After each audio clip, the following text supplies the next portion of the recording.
Fala pessoal, sejam bem-vindos ao canal Vem de Química Bebê. Eu sou o professor Matheus Narras e nesse vídeo a gente vai começar a falar sobre a função inorgânica óxido. Se você está chegando agora no meu canal, aconselho que você assista toda a playlist anterior a esse vídeo, porque a gente já falou sobre praticamente todas as funções inorgânicas, a função ácido, base e sal. Nesse vídeo a gente vai começar a falar sobre a função óxido e eu vou diferenciar para vocês também óxido de peróxidos e superóxidos. Você está preparado? Então, roda a vinheta!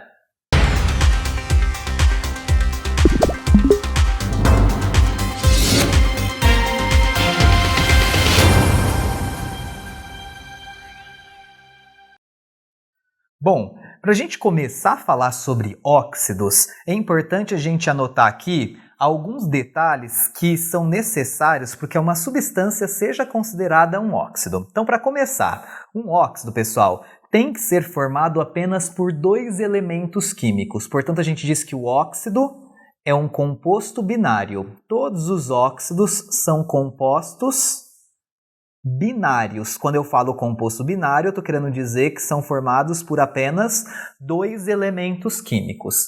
Esses compostos binários são formados por dois elementos. Um desses elementos, necessariamente, quem é? O oxigênio. Não tem como eu ter um óxido sem oxigênio. Então, ele é formado, ou eles são formados sempre por oxigênio. Então, vamos anotar aí. Formados por oxigênio mais um elemento. Então, mais um elemento. Tranquilo? Esse outro elemento que forma os óxidos não pode ser o elemento flúor. Por quê? Porque na fórmula de um óxido, o oxigênio tem que ser o elemento químico mais eletronegativo. E a gente sabe que existe apenas um elemento mais eletronegativo que o oxigênio, que é o flúor. Então, necessariamente, o oxigênio, vamos anotar aqui, o oxigênio tem que ser o elemento mais eletronegativo do óxido. Portanto, jamais vamos encontrar óxidos formados por oxigênio e por flúor. Beleza? E para finalizar, os critérios que definem o que é um óxido, o oxigênio que compõe esse óxido deve estar com carga ou com NOx igual a -2. Então, o oxigênio deve apresentar, vamos anotar aqui, o oxigênio deve apresentar NOx igual a -2. Então, a gente tem alguns critérios para definir quando um elemento é um óxido, beleza? Então, dessa forma, eu vou mostrar para vocês alguns exemplos e com esses exemplos a gente vai identificando se a substância é um óxido realmente ou não. Então, vamos lá. Vamos pensar num composto formado, por exemplo, pelo elemento sódio. Lembrando que o sódio se localiza na família 1A, portanto ele tem apenas um elétron na camada de valência. E vamos supor que a gente tenha oxigênio. Afinal, se tem que ser um óxido, tem que ser composto por oxigênio e mais um elemento. Beleza? O oxigênio tem 6 elétrons na camada de valência. A ligação química estabelecida entre o sódio e o oxigênio é uma ligação iônica. Afinal, o sódio ele é um metal e o oxigênio é um ametal. Então, como que a gente realiza essa união? Estão lembrados? O sódio, para se estabilizar, ele precisa o quê? Doar o seu único elétron que ele tem. Portanto, ele adquire uma carga positiva. Só que o oxigênio ele precisa receber 2 elétrons para se estabilizar. Ao receber 2 elétrons, ele fica com 2 cargas negativas. A gente já assistiu uma aula de ligação iônica, a gente lembra que esse umzinho aqui, esse doisinho aqui, eles têm que escorregar na formação do composto iônico. Portanto, o composto iônico que se forma aqui é o Na2O. Tranquilo? Vocês concordam comigo que isso é um óxido? Por que isso é um óxido? Porque é formado por oxigênio e por mais um elemento. Esse outro elemento não é o flúor. Então, é um óxido. Vejam, a carga do oxigênio não é menos 2? Olha o NOx do oxigênio menos 2 que escorregou para o sódio. Então, aqui eu tenho um exemplo de óxido, sim. Aqui eu tenho os critérios definidos para o que é um óxido. Vou dar mais um exemplo. Quando a gente monta a estrutura do CO2, vejam, CO2 é formado por oxigênio e por um outro elemento que não é o flúor. Será que nesse caso a gente tem um óxido? Então, bora lá. Primeiro, para começar, o CO2 é formado por carbono, que tem 4 elétrons na camada de valência, e por oxigênio. O oxigênio é um ametal, assim como o carbono. Então, eles não estabelecem ligação iônica, eles estabelecem ligação covalente. Então, lembrados como a gente monta? Vamos lá. Opa. Chega um átomo de oxigênio aqui, que tem 6 elétrons, e estabelece um compartilhamento de 2 pares de elétrons com carbono. Chega um outro átomo de oxigênio e também estabelece compartilhamento com o carbono. Nesse caso aqui, eu tive a formação do CO2, que vai ser representado para a gente dessa forma aqui. Afinal, é um óxido formado por ligação covalente. Nesse caso, CO2, os oxigênios têm realmente carga, o NOx igual a 2? Vamos analisar? Então, bora lá. Aqui eu tenho, então, o compartilhamento de pares de elétrons. Quem que é mais eletronegativo, o carbono ou o oxigênio? O oxigênio. Então, o oxigênio puxa os elétrons para próximo dele, formando perto dele um polo com carga menos 2. Por que menos 2? Porque ele atrai 2 elétrons que são do carbono. O mesmo acontece do outro lado, concordam comigo? Aqui eu tenho um compartilhamento de 2 pares de elétrons, o oxigênio é o elemento mais eletronegativo, ele puxa os elétrons para ele, e ele puxa um par de elétrons que é do carbono, portanto ele adquire também um polo de carga menos 2. Então confirma aquilo que a gente tinha falado. Nesse caso a gente também tem um óxido, porque os oxigênios estão com NOx menos 2. Beleza? Que conclusão que a gente chega aqui? Eu tenho, então, o Na2O, que é um exemplo de óxido iônico. Beleza? E eu tenho também o CO2, que é um exemplo de óxido, porém agora um óxido molecular. Olha que interessante e diferente de tudo que a gente já viu até agora. A gente tem uma função inorgânica que são os óxidos, que podem ser estabelecidos tanto por ligação iônica quanto por ligação covalente.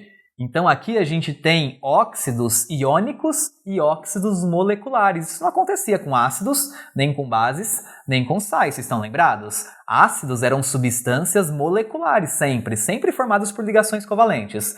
Bases e sais sempre eram compostos iônicos. Agora a gente vê que os óxidos, eu tenho óxidos que são iônicos, mas eu também tenho óxidos que são moleculares, com características bem diferentes, um composto iônico de um molecular.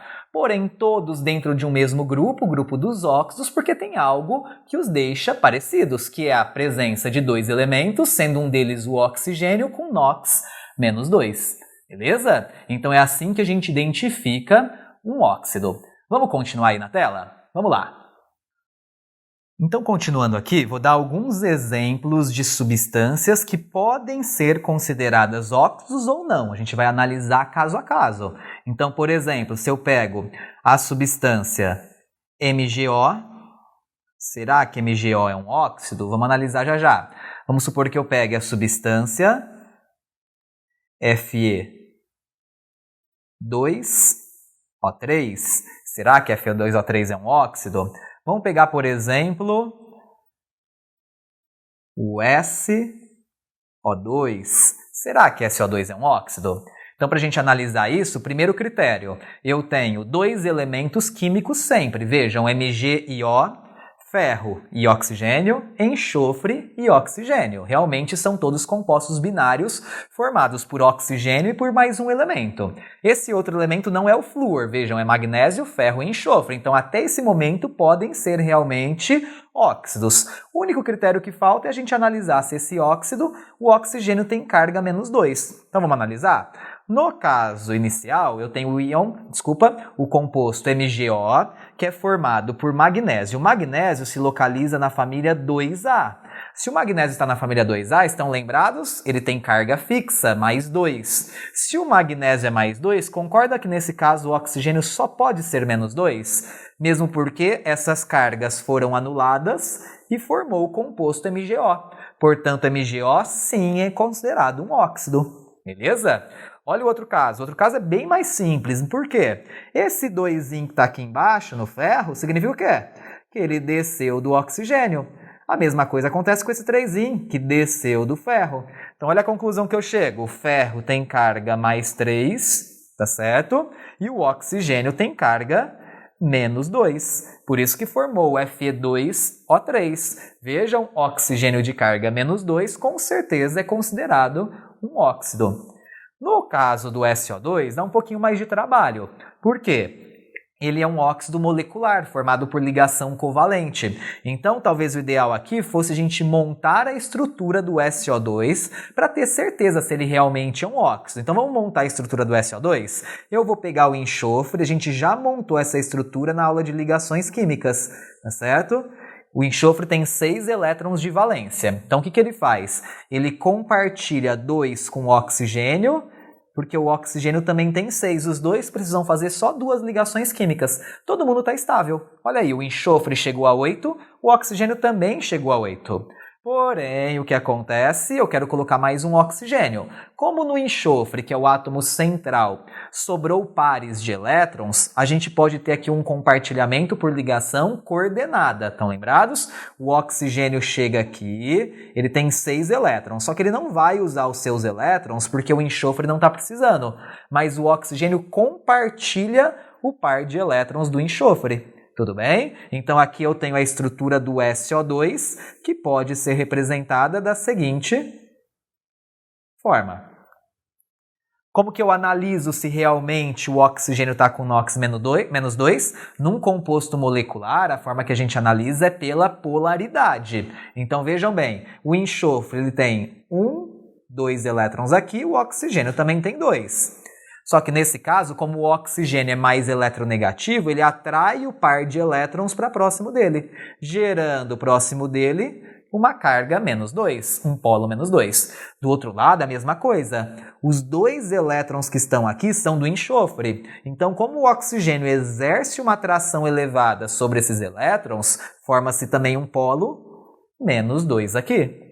Então, a gente confirma que o SO2 é um óxido porque o oxigênio está com carga menos 2. Os 2 primeiros óxidos destacados aqui são óxidos formados por metal e por ametal, portanto, são óxidos considerados iônicos. Então, vamos deixar claro aqui que esses 2 primeiros são óxidos iônicos, enquanto o SO2 é considerado para a gente um óxido de ligação covalente, que a gente dá o nome de óxido molecular.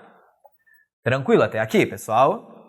O que eu quero mostrar para vocês agora é que nem sempre o oxigênio vai ter NOx menos 2, carga menos 2. Tá? O oxigênio ele pode apresentar outras cargas na formulação de um composto que dá a impressão de ser um óxido, mas não é. Então vamos ver a diferença dos óxidos que eu mostrei anteriormente para os peróxidos e para os superóxidos. Bora lá? Vamos para a tela aí, então. Imaginem agora a seguinte situação. H2O2, famosa água oxigenada. Será que a água oxigenada é um óxido? Você olha para essa estrutura e fala assim, olha, tem oxigênio, parece que é um óxido. Tem hidrogênio que não é flúor, pode ser que seja um óxido mesmo. O que falta é saber se esse oxigênio está com carga menos 2. Então, quando a gente analisa essa estrutura, como que fica representada a sua fórmula estrutural? Lembrando que o H2O2 é formado por ligação covalente. É fundamental, mais uma vez, que vocês tenham assistido às aulas de ligações químicas para compreender com mais intensidade, com uma maior perfeição esse tipo de composto. Então, vamos lá. O hidrogênio ele tem apenas um elétron de valência, ele só pode fazer uma ligação. Então, ele vai lá e faz uma ligação com o oxigênio. Só que o oxigênio ele tem 6 elétrons na camada de valência. Ele não pode fazer só uma ligação, ele tem que fazer mais uma. Então ele se liga a mais um átomo de oxigênio, que tem 6 elétrons, que se liga ao outro átomo de hidrogênio. Vejam bem, cada hidrogênio fez apenas uma ligação química, concordam? e os átomos de oxigênio fizeram duas ligações químicas covalentes. Todo mundo está estável. Então, se a gente for analisar aqui, como que fica a fórmula estrutural da água oxigenada? Eu nem vou representar geometricamente, isso não vai fazer diferença agora. Eu vou representar somente estruturalmente. Então, olha aí a fórmula da água oxigenada. HOOH. Será que isso é um óxido? Vamos analisar a polaridade das ligações? Então, para isso, eu tenho aqui um compartilhamento de um par de elétrons, um outro compartilhamento de par de elétrons e um outro compartilhamento de par de elétrons. Quem puxa os elétrons entre o H e o O? O oxigênio, ele é o mais eletronegativo, ele tem que ser o mais eletronegativo da fórmula, não tem? Então, olha, ele puxa para ele. Entre o oxigênio e o oxigênio, ninguém puxa. Afinal, eles são átomos com a mesma eletronegatividade. E entre o outro oxigênio e hidrogênio, quem puxa é o oxigênio. Vamos analisar o que acontece aqui? O oxigênio puxou um elétron do hidrogênio, portanto o oxigênio adquire uma carga -1, um polo negativo com intensidade -1. O outro oxigênio também puxou um elétron do hidrogênio, ele também adquire o polo -1. Os hidrogênios, como se afastam dos seus elétrons, não é? Eles adquirem carga +1. Mas olha onde eu quero chegar. Olha o que aconteceu nesse caso. Os átomos de oxigênio não têm carga, não têm NOx -2. A carga do oxigênio nessa substância é -1. A gente tem aqui um caso de um peróxido. H2O2 não é um óxido. H2O2 é considerado um peróxido. Peróxido nada mais é do que uma substância que é formada por dois elementos, sendo um delas o oxigênio, porém o oxigênio está com carga -1 e não com carga -2. Um exemplo de peróxido. Olha um outro exemplo de peróxido bem comum nos exercícios. O peróxido de sódio, por exemplo, Na2O2. Como que eu sei que isso aqui é um peróxido? Ora, se eu sei que o sódio está na família 1A, ele tem carga fixa. A carga dos elementos da família 1A é +1 sempre. Desse modo, o oxigênio só pode ser -1, porque a somatória dos NOx tem que dar nula. Então, 1 vezes 2 dá 2. -1 vezes 2 dá -2. A somatória dá nula. Então, aqui eu tenho um outro exemplo de peróxido. Beleza? Mais raro ainda, mas pode aparecer também, são exemplos de superóxidos. Quando a gente tem um superóxido, o superóxido ele vai aparecer quando o oxigênio não está com carga -2 nem -1. Quando a carga do oxigênio é -0,5. Como é possível -0,5? Vamos ver um exemplo? Imaginem a seguinte situação. BaO4, por exemplo. BaO4, por que isso é considerado um superóxido? Primeiro, qual é a carga do bário? A gente sabe que o bário tem carga fixa. Ele está na família 2A, portanto a carga dele é sempre +2. Quanto tem que ser a carga do oxigênio para a somatória total da carga dar nula? -0,5. Como que eu sei que tem que ser -0,5? Porque -0,5 vezes 4 oxigênios dá -2. -2 anula o +2 do bário. Então aí eu tenho um exemplo de superóxido, tal superóxido de bário.